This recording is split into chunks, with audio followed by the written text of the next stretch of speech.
I try a ton of chorus pedals and pretty much every lo-fi pedal that comes out, but they're all missing something that I usually look for in modulation pedals. I recently came across a pedal that I think fills in some of these gaps, and I think it's worth talking about because I think it's important. This is Nostalgia, and it has some lo-fi elements, but it's primarily a chorus and vibrato with some filtering and an element that doesn't exist in any of the chorus pedals I own. In fact, it's actually something that I've been looking for. Before we get any deeper into this, I'm going to show you the basic chorus sounds that you can make with this pedal.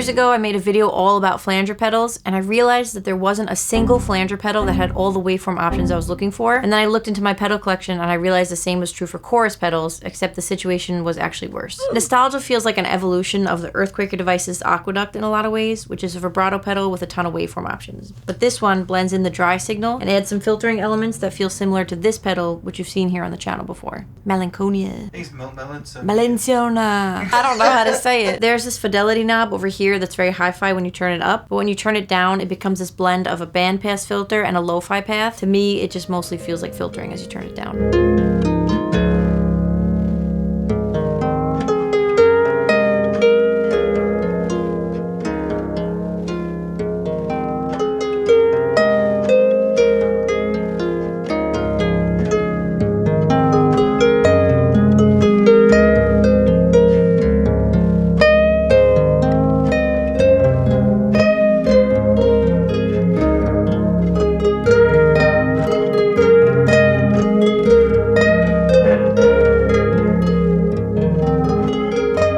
Now I'm going to cycle through all the different waveform options, and again, keep in mind that having this many waveform selections in a chorus pedal is a really hard thing to find.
Now some of these do get pretty odd, but I wanted to talk about why you'd want these options in a chorus pedal and what I would use them for. Random sine waves to me are always the most exciting because it doesn't only take away the predictability of a regular sine wave, it makes it feel more like an error. And I honestly wish that every chorus and vibrato pedal had a random waveform option.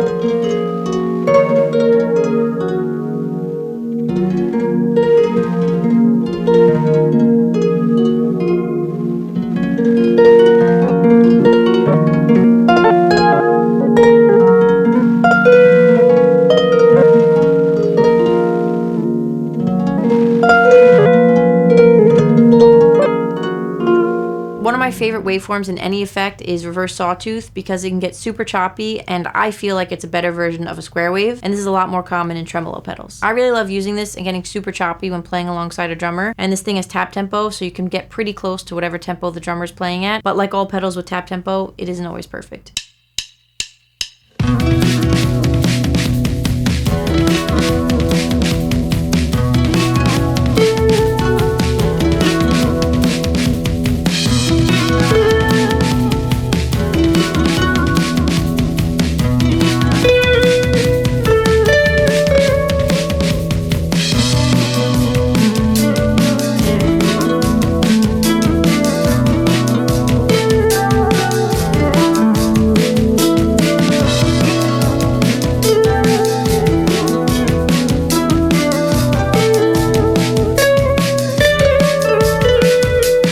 The waveforms work in tandem with the warp control, which defines the actual length of this pedal's delay time. So this is where the pedal can get a little too wacky, and if you don't dial things in right, it's not really going to sound usable.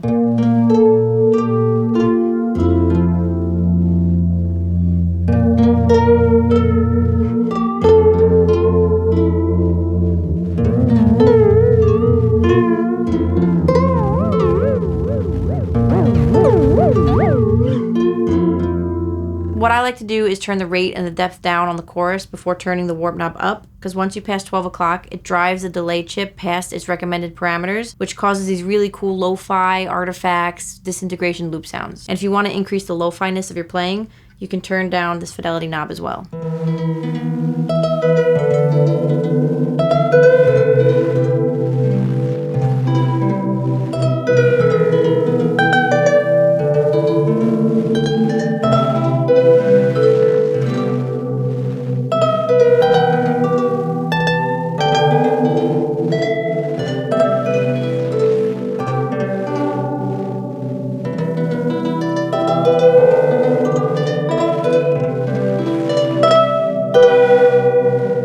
Finally, I'm going to put the reverse sawtooth chorus on my harp's bass strings. And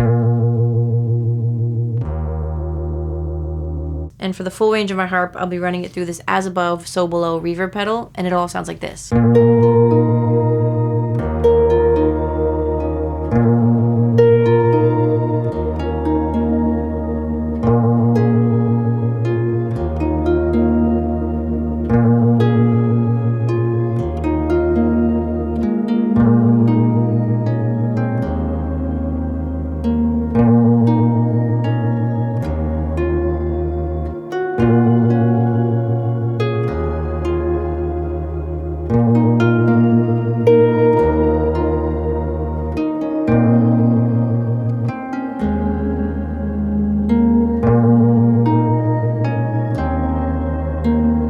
Thank you so much to Lichtterm Audio for sending me these pedals, and thank you for watching. I appreciate it. I think it's Leclerc. Leclerc, that sounds right. We should have asked. I should have asked.